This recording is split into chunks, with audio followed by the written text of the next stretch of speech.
2 Coríntios capítulo 5, versículo 14 ao versículo 21. Acompanhe a leitura comigo, que diz: pois o amor de Cristo nos constrange. Calma, desculpa, a pessoa não achou aí, não? Tá certo, tem que interromper mesmo, o pastor está apressado, né? Que pastor apressado é esse? Puxa, velho, eu gosto assim, ser família, gente, aí é ótimo, né? Eu podia estar lendo aqui, a pessoa, não sei onde eu estou. 2 Coríntios, obrigado, irmão. 2 Coríntios, capítulo 5, versículo 14. Estou escutando algumas páginas mesmo. 2 Coríntios, capítulo 5, versículo 14. Tenho a permissão para ler agora? Então vamos lá. Pois o amor de Cristo nos constrange, julgando nós isto: um morreu por todos, logo todos morreram. E ele morreu por todos, para que os que vivem não vivam mais para si mesmos, mas para aquele que por eles morreu e ressuscitou. Assim que nós, daqui por diante, a ninguém conhecemos segundo a carne, e se antes conhecemos Cristo segundo a carne, já não agora, não o conhecemos deste modo. E assim, se alguém está em Cristo, é nova criatura, as coisas antigas já passaram, eis que se fizeram novas. Ora, tudo provém de Deus, que nos reconciliou consigo mesmo por meio de Cristo, e nos deu o ministério da reconciliação, a saber, que Deus estava em Cristo reconciliando consigo o mundo, não imputando aos homens as suas transgressões, e nos confiou a palavra da reconciliação, de sorte que somos embaixadores em nome de Cristo, como se Deus exortasse por nosso intermédio, em nome de Cristo, pois rogamos que vos reconcilieis com Deus. Aquele que não conheceu pecado, ele o fez pecado por nós, para que nele fôssemos feitos justiça de Deus. Nós estamos começando uma nova série de mensagens chamada Vida Abundante. Por quê? Porque tradicionalmente no mês de setembro nós temos aí o Setembro Amarelo, que é uma forma de conscientização contra o suicídio. Pesquisando um pouco sobre esse mal que acomete muitas pessoas, né, livrar-se de si mesmo, acabar com a sua própria vida. Setembro Amarelo nasceu para tentar conscientizar as pessoas.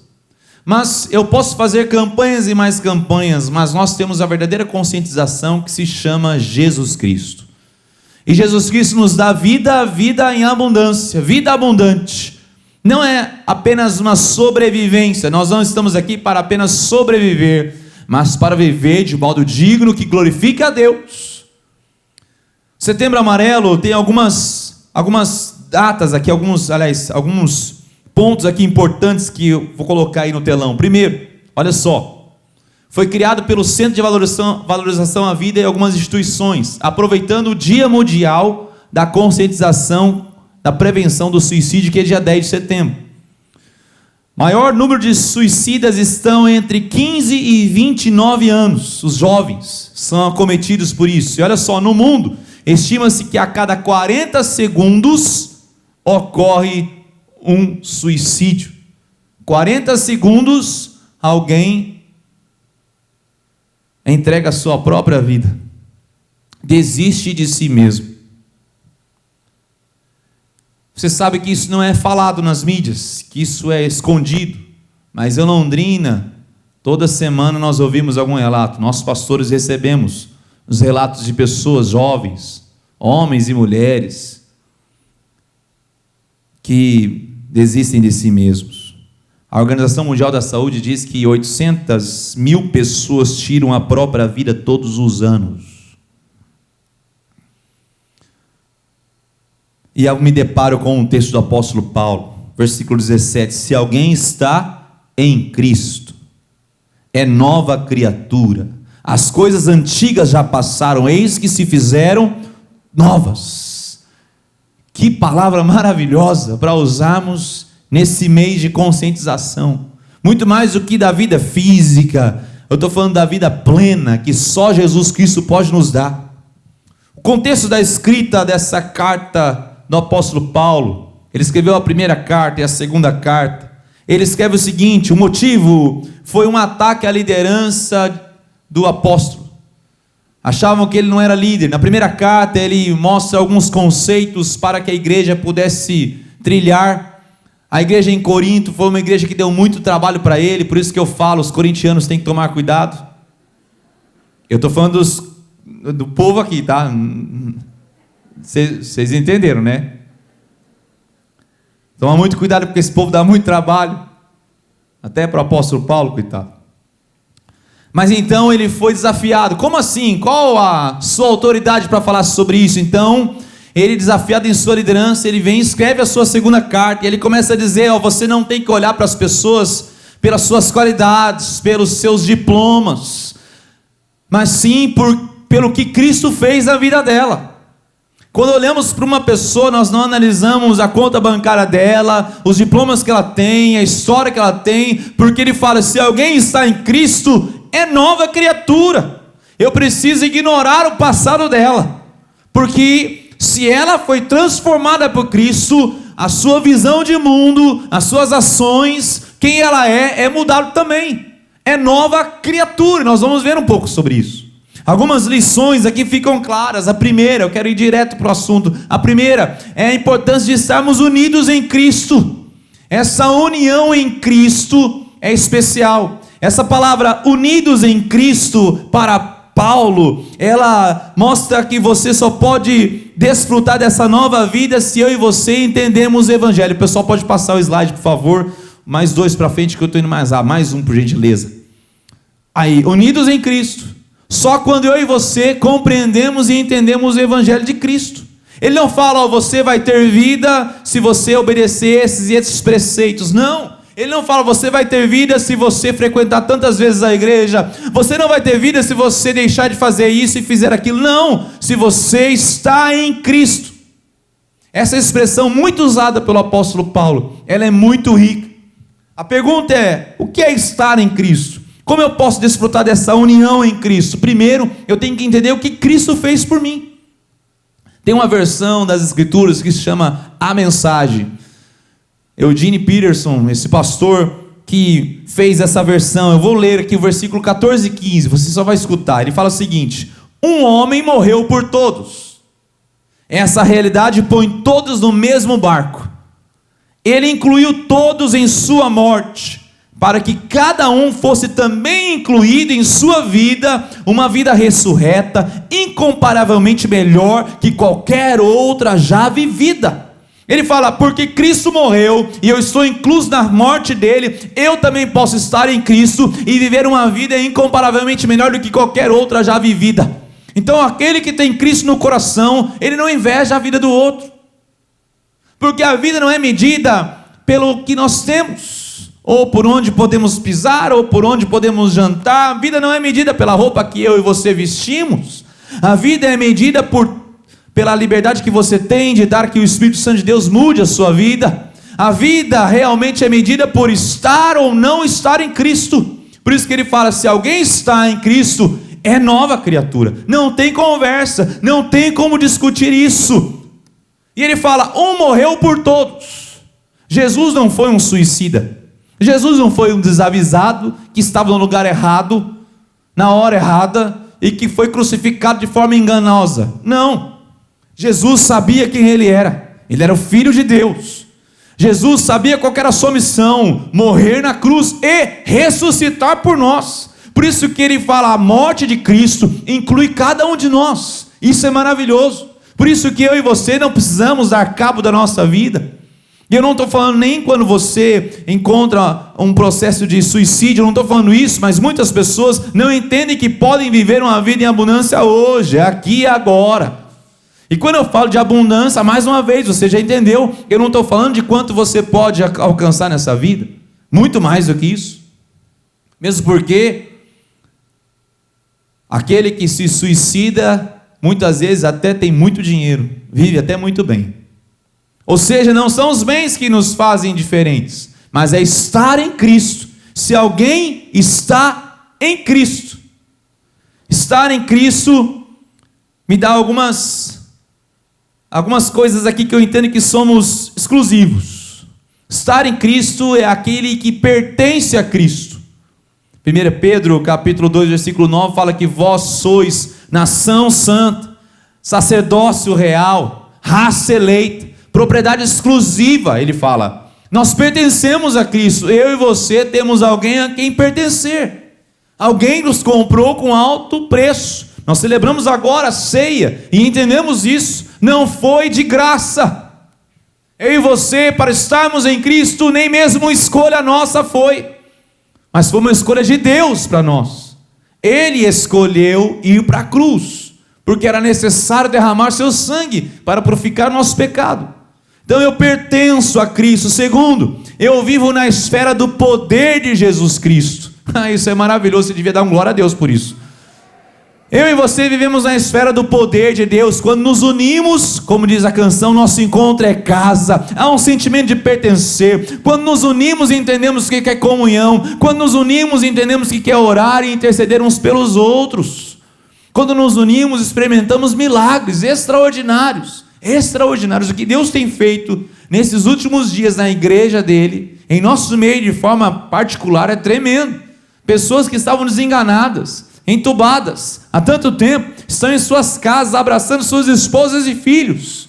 Isso é maravilhoso. Por quê? Porque pertencemos a essa esfera de poder. Aleluia. Nossas orações não passam desapercebidas. Quem sabe você entrou aqui com um problema grandão, gigante, e você sabe que quando o problema bate na porta, você dá uma desanimada, né? A gente é assim, puxa.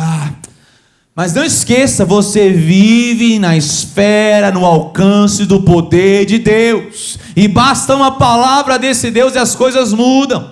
Então não esqueça, entre nessa expectativa do agir do Senhor. Também, aquele que está em Cristo, está unido a Cristo. Temos um amigo, temos ali um intercessor, temos alguém que caminha conosco. Aquele que está em Cristo, ele faz parte do corpo de Cristo, da comunidade. Nós temos uma família para dizer, não, eu não sou órfão, eu tenho irmãos na fé, eu tenho irmãs na fé, eu tenho uma família, eu não estou sozinho. Preste atenção, você não está sozinho. Fala para a pessoa que está do lado, você não está sozinho, você não está sozinha. Você em casa, você não está sozinho, você não está sozinha. Temos uma família, e louvado seja o nome do Senhor pela família de Cristo. E a nosso desejo é que essa família aumente, não é verdade? Aumenta, que nós queremos dividir essa herança que já temos em Cristo Jesus com muitos outros irmãos na fé. Aleluia.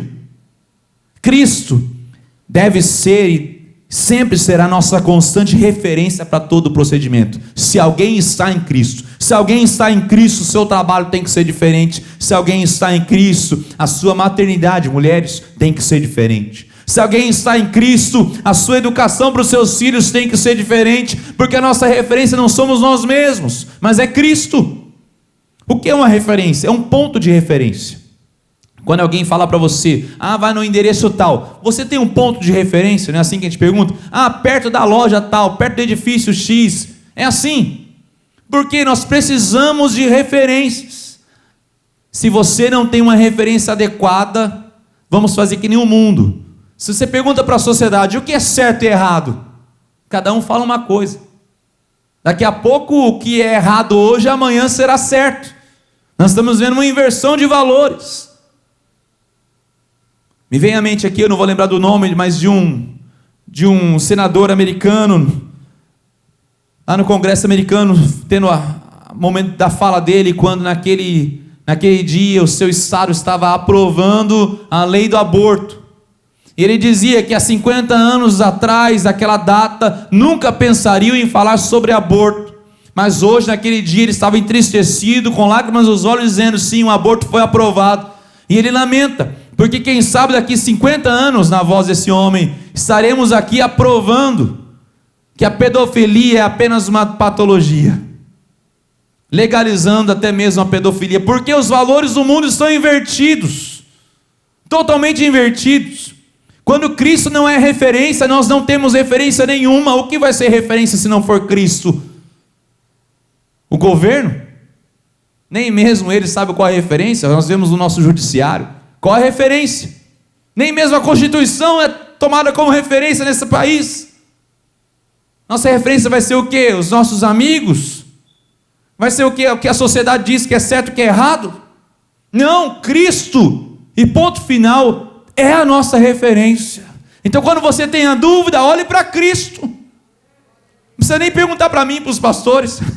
Olhe para Cristo, porque a nossa função, né, pastores, estamos aqui, pastor Vanderly, pastor Jefferson, a querida missionária Marlene, outros pastores que estão envolvidos em outras atividades aí. Quando as pessoas vêm para nós só lembramos elas da referência que é Cristo. Irmão, nessa área, Cristo. Nessa outra área, Cristo. O que Cristo falaria? O que Cristo faria?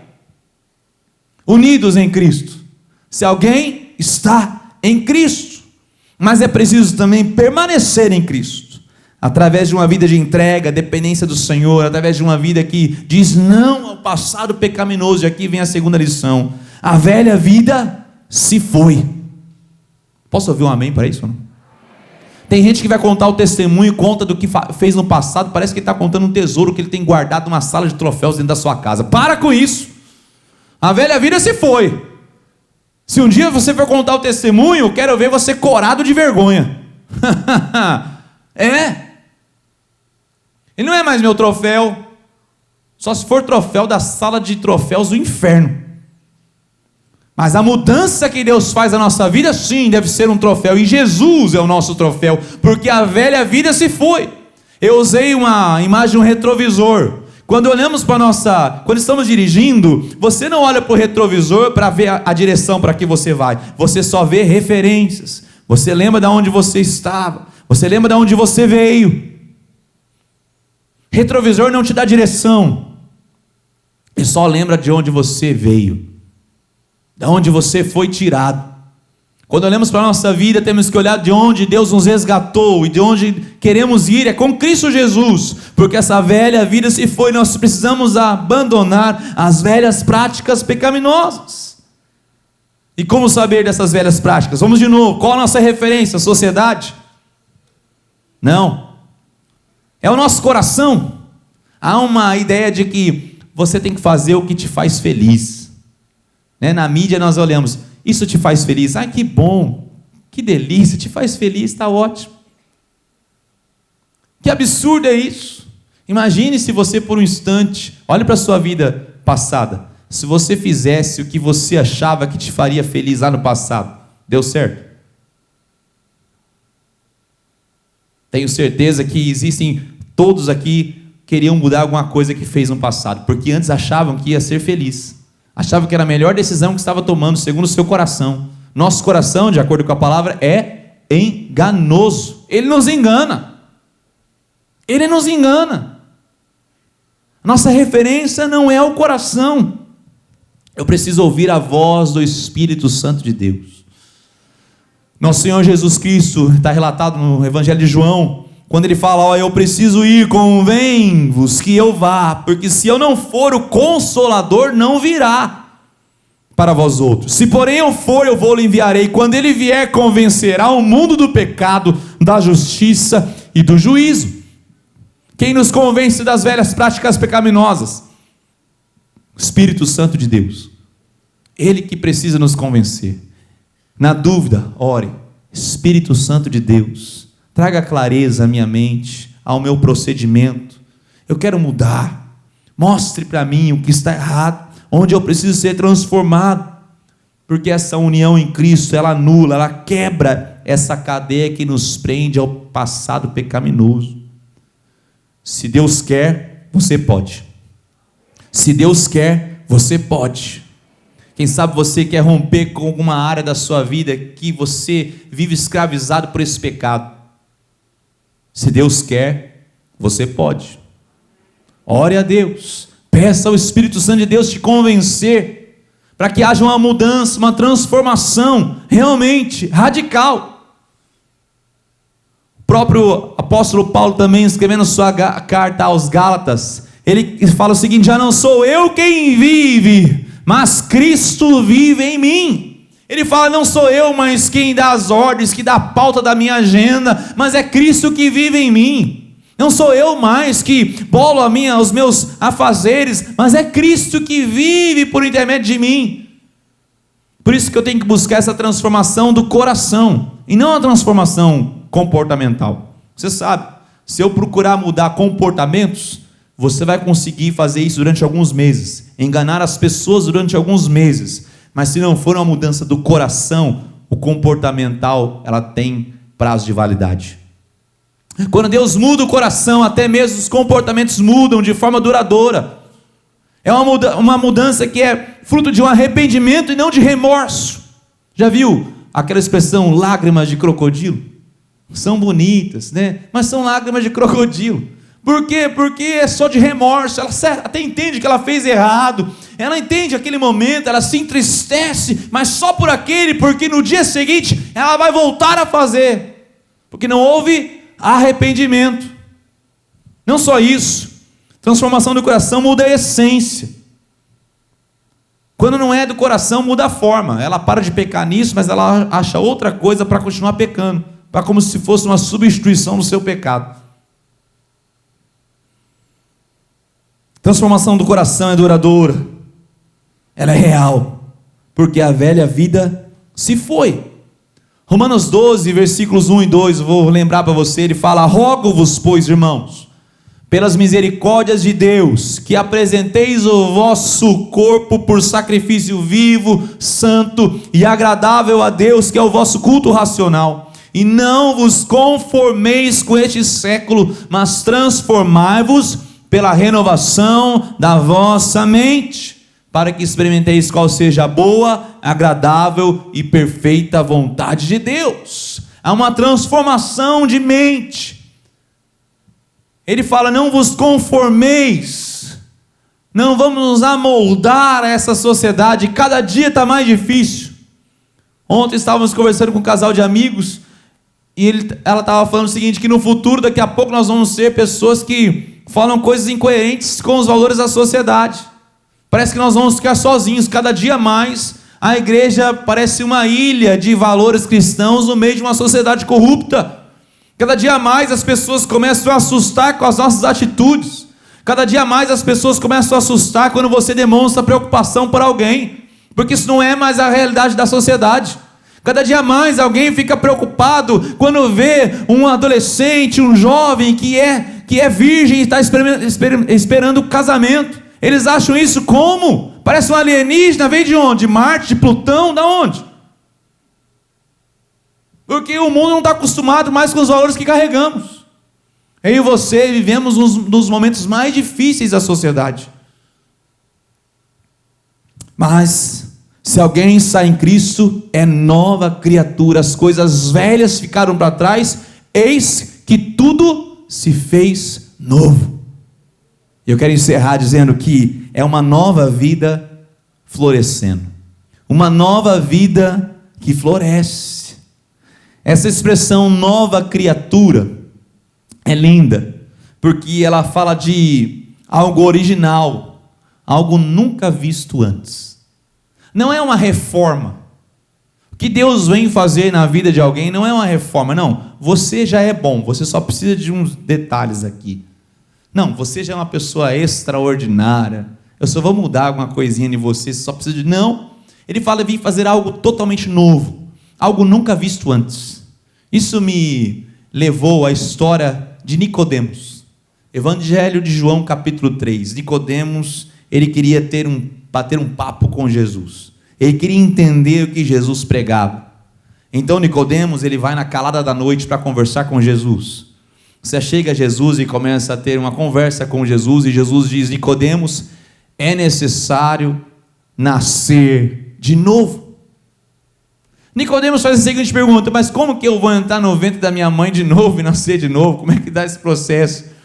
Jesus, como se estivesse dizendo: você não entendeu, Nicodemos, é necessário você nascer da água e do Espírito, nascer de novo. E a expressão que Jesus usa ali naquele texto, que vem colaborar com o entendimento aqui do apóstolo Paulo, ele nos ensina. Há duas expressões para o grego, para fazer de novo, essa palavra fazer de novo. Uma é palim e a outra é anotem. Palim é fazer de novo, como se você pudesse fazer algo repetido. Se você brincar de o mestre mandou, você já brincou disso? O mestre mandou pular, você pula, o mestre mandou você se assentar, você senta, você vai repetir, isso é palim. Não é a frase, a expressão que Jesus usa, porque qualquer um pode fazer de novo. Eu posso fazer uma atitude aqui e você pode repeti-la, você está fazendo de novo. Não é a expressão que Jesus usou. Jesus usou a expressão muito mais rica, anoten. Anoten é o seguinte: a pessoa que fez a primeira vez, ela mesma tem que refazer. Não é alguém que imita. Ou seja, ele está falando para Nicodemos e fala para todos nós: essa nova criatura, essa nova criação só é possível quando o próprio Criador lhe faz, lhe regenera, te reconstrói.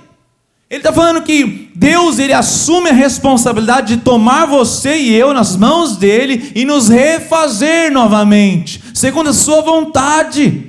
É um processo vindo dos céus. Por isso que a tradução melhor ali para Nicodemos é fazer do alto. Alguém que venha do alto te refaça, Nicodemos. Se alguém está em Cristo, é nova criatura, alguém que foi totalmente renovado, transformado.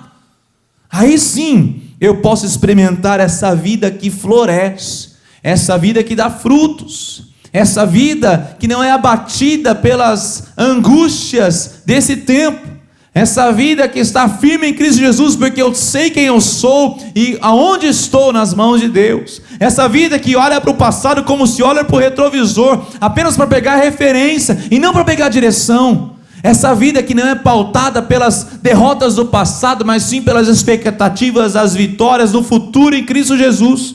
É essa vida que floresce, é essa vida que brota, é essa vida que renasce, é essa vida que dá frutos, que frutifica. É essa vida que Deus tem para mim e para você, essa nova vida.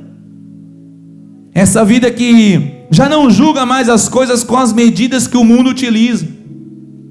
É uma capacidade de olhar para as pessoas e não julgá-las segundo a régua da sociedade.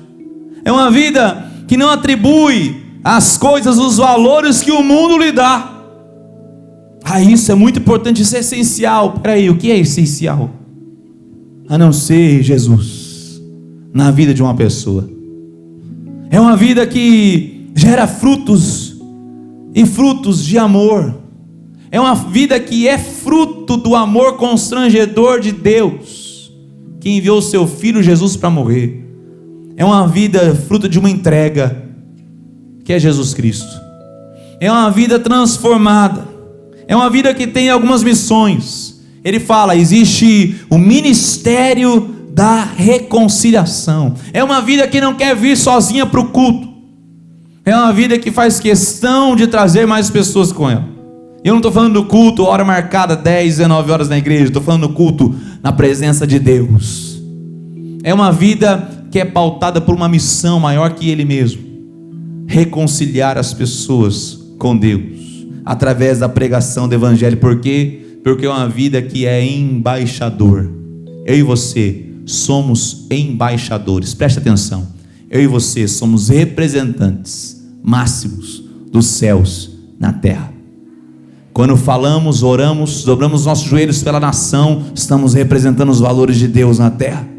Quando eu e você nos colocamos contra as injustiças dessa sociedade, estamos trazendo os valores de Deus na terra.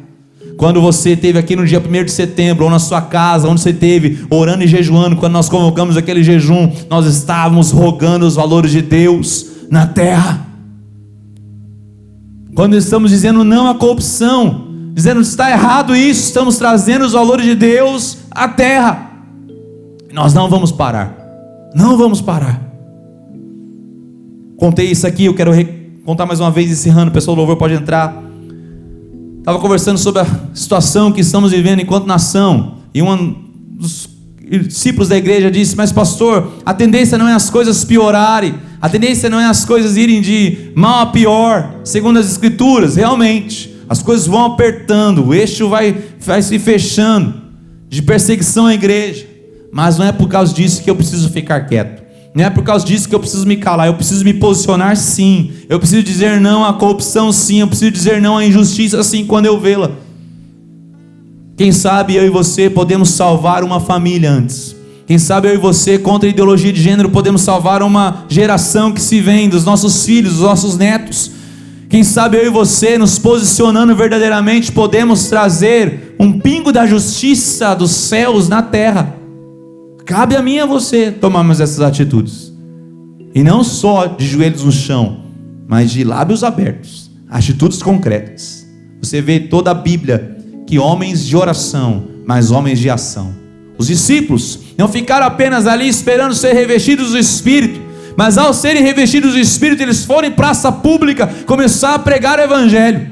Muitos deles foram mortos porque eles foram contra um sistema imposto de injustiça, desigualdade e assim por diante. Quero que vocês coloquem em pé.